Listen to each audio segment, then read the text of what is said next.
PR পদ্ধতির ব্যাপারে আপনারা যেটা বলেছেন নিম্নকক্ষ উচ্চকক্ষে পিআর, এটা কি আপনারা স্টিক করছেন নাকি ওটা আবেগের বশবর্তী হয়ে বলা?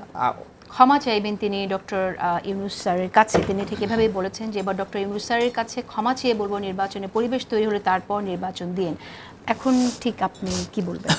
দেখেন, আমার মনে হয় যে তিনি তো টকশোতে আসেন, এই প্রশ্নগুলো আপনি তার সাথে অবশ্যই আপনার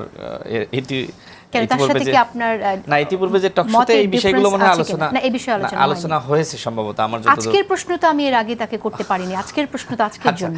আমি দেখেছিলাম যে পটুয়াখালীর ঘটনার পরে আপনার সাথে তিনি টকশোতে ছিলেন, তো আমি যতদূর দেখেছি অনেকগুলো বিষয় সেখানে আলোচনা হয়েছে। এই জন্য আমি অতীতের বিষয় নিয়ে আসলে মানে আজ এটা কি অতীত, মানে আজকের অবস্থানটা কি আপনাদের? এটা তো অনেক আগের বক্তব্য, কদিন আগের, খুব বেশি দিন আগের না, 2 সপ্তাহ বেশি হয়ে গেল, 2 সপ্তাহ। আচ্ছা, তাহলে ঈদের পর ওকে, জি, তাহলে পজিশন চেঞ্জ হয়েছে এখন?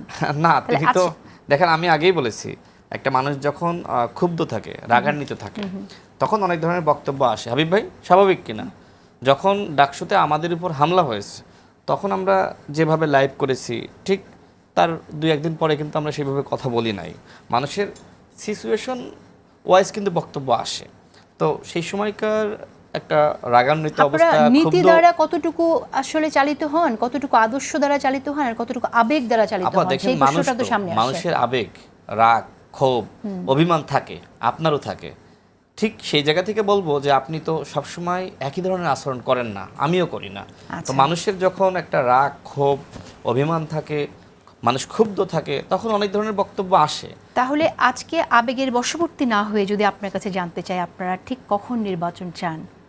না, আমরা তো ইতিপূর্বে অসংখ্যবার আমরা বলেছি যে নির্বাচনটা এমন সময় দেওয়া উচিত যাতে করে সবার কাছে নির্বাচনটা গ্রহণযোগ্য হয় এবং ওই পরিবেশটা নির্বাচন করার উপযোগী হয়। দেখেন, বাংলাদেশে আসলে নির্বাচন করার পরিবেশটা আসলে কখন সবথেকে ভালো হয়, যদি শীতের মধ্যে ইলেকশনটা করা যায়, তাহলে মানুষ কিন্তু ওই রোদ আসলেও কিন্তু মানুষ, এই ডিসেম্বর নাকি আমি আসতেছি যে শীতের মধ্যে যদি ইলেকশনটা করা যায় তাহলে মানুষ কিন্তু ভোট কেন্দ্রে দাঁড়াতে পারে। আর যখন বৃষ্টি, প্রচণ্ড রকম রোদ, মানুষ কিন্তু দাঁড়াতে পারে না। আমরা তো দেখেছি অতীতের ইলেকশন। সুতরাং আমি বলবো, আমি তো কখনোই, আমার বক্তব্য আপনি ফলো করেন কিনা, আমি কখনোই বলি নাই যে পরের ডিসেম্বর, বলি নাই আমি কখনো। আর পরের ডিসেম্বর বাংলাদেশে যদি ইলেকশন সরকার করতে চায় তাহলে বাংলাদেশ রণক্ষেত্রে পরিণত হবে। গণ অধিকার পরিষদ এই ডিসেম্বরের মধ্যে নির্বাচন চায়। আমরা তো দাবি জানিয়েছিলাম যে এই ডিসেম্বরের মধ্যে ইলেকশনটা করতে পারলে ভালো, কিন্তু যখন লন্ডনে প্রধান উপদেষ্টা জনাব তারেক রহমানের সাথে বৈঠক করলেন, সেখানে একটা যৌথ বিবৃতি এসেছে। সেখানে বলা হয়েছে ফেব্রুয়ারিতে ইলেকশন করার ব্যাপারে তারা বেশ আন্তরিক।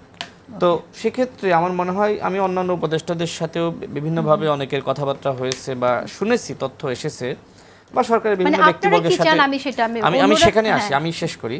তো আর অধিকাংশ দলই তো, জামাতের ইসলামের আমির, তিনিই তো বলেছেন যে রমজানের আগে ফেব্রুয়ারিতে ইলেকশন। এরপরে মোটামুটি সব দলের একটা চাওয়া মোটামুটি ফেব্রুয়ারির মধ্যে, তো সরকার ফেব্রুয়ারির মধ্যে ইলেকশন করতেই পারে। তো আমরা তো সেই বিষয়ে আমরা পজিটিভভাবে বলেছি, হ্যাঁ, যদি সরকার সেই ধরনের পুরো পজিটিভ সিদ্ধান্ত নেয়, সব দলকে ব্যালেন্স করে ফেব্রুয়ারির আগে ইলেকশন, তো এই বিষয়ে আমাদের আপত্তি নাই। পিআর পদ্ধতির ব্যাপারে আপনারা যেটা বলেছেন নিম্নকক্ষ উচ্চকক্ষে পিআর, এটা কি আপনারা স্টিক করছেন নাকি ওটা আবেগের বশবর্তী হয়ে বলা? সব তো আমি বলি না আবেগের বশবর্তী। ঠিক আছে, আমি আপনার কথা বলেছি, আমি তো মানুষ, আপনিও মানুষ, হাবিব ভাই মানুষ। এখানে আপনাকে তো স্বীকার করতে, মানতে হবে যে মানুষ ক্ষুব্ধ থাকলে, মানুষ একটা ওট সিচুয়েশনের মধ্যে থাকলে অনেক ধরনের বক্তব্য আসে। তো এটা তার এলাকার একটা সমস্যা, সংকট, একটা বিক্ষুব্ধ পরিবেশ, সেখানে তো উভয় পক্ষ যে যার জায়গা থেকে অ্যাটাকিং বক্তব্য, নানান ধরনের বক্তব্য এসেছে। তো এটাকে আমি মনে করি যে এই পরিবেশে এই ধরনের বক্তব্য আসা খুব স্বাভাবিক। তাহলে এই কারণেই কি আপনার এই সমাবেশে গিয়ে বক্তব্য দিয়েছেন? দেখেন, আমার মনে হয় যে সানি ভাই ক্লিয়ার করেছে যে ফ্যাসিবাদ বিরোধী শক্তির মধ্যে যাদের সাথে সম্পর্ক, তারা সবার প্রোগ্রামেই যায়, কথা বলে।